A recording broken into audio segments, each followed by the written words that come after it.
All right, welcome back to this two-part series on funding. So, we're going to be talking about construction loans. Now, construction loans can be complicated. You're going to want to make sure that you do your research and you go with a good lender. A really good lender in the Alabama, Tennessee markets is Red Door Homes. I'll just explain a little bit how they work, and maybe you could find someone that's like them if you're not around here. So you want to do your due diligence in terms of going out and finding a good piece of land. The difference between good land and bad land. If you have something that's heavily forested, it's going to cost a lot of money to clear the trees. The trees being removed is going to make the dirt a lot more porous, and it's going to be harder to perk. And what I mean by that, there's going to be a lot more holes in it. It's not going to be as compact because you got to think you're pulling up the roots, and that's going to make the land less compact. But if you have something like farmland, pasture land, one, the cows are walking on that, or two, with cropland, the tractor rolls over that, and they only till up the first little bit of it, and they go over it all the time. So that is a lot better building land. It's going to cost you maybe 15,000 to 20,000, give or take, to get that land site ready. But if you do forest and it's unlevel, you could be looking at upwards of $40,000. So that's a big cost right there. You get what you pay for with land in terms of site preparation with building, and then it's usually 20% down. If you're a veteran, you can do the VA construction loan, that's 0% down. Or if you're not a veteran and you want to do a smaller down payment, you could do the FHA construction loan, that is 3.5% down.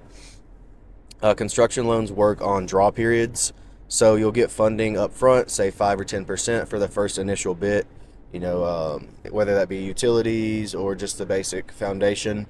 And then it usually stretches out between 4 to 5 draws, and then they'll give the rest of it 10% here, 20% there until the end. A good company for a normal single family residential house, no more than 5 to 6 months. If you're doing a completely custom home, you're going to be around a year. So it's going to take a lot more and cost you a lot more money in interest. Most companies charge you interest while you're not living in the home. If you work with some companies and you do some loan programs, you actually don't get charged until you move in, and then you pay that interest that you occurred whenever you move in, and you just have a slightly larger loan. I think that is probably better. That way you're not saddled with a additional monthly payment when you're not living in something.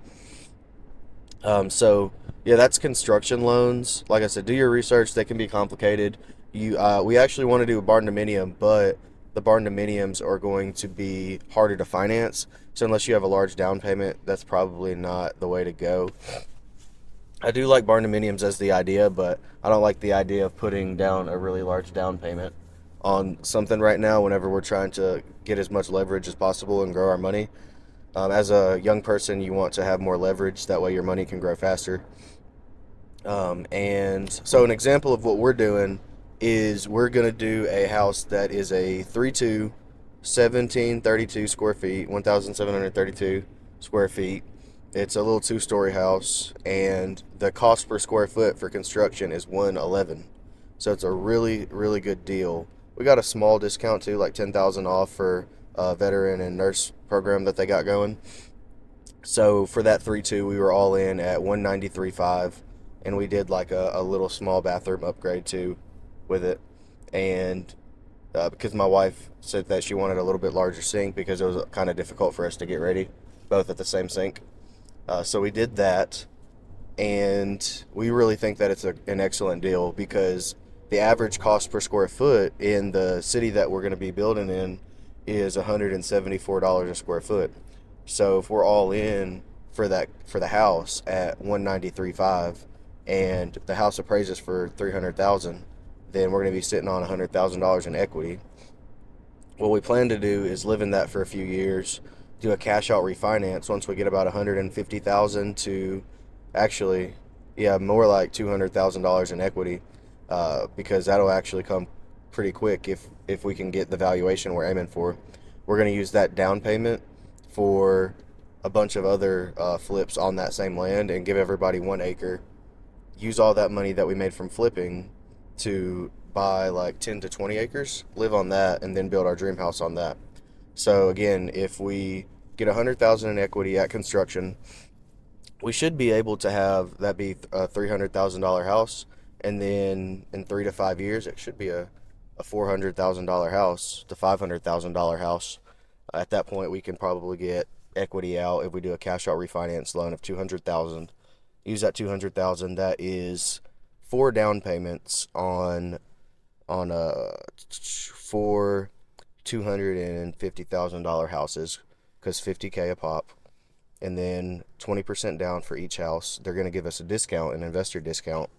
Then if we can sell, if we build each one for 250 and we sell each one for, let's say, 320, where there's 70,000 times 4 for each flip, so that is 40, that's $140,000.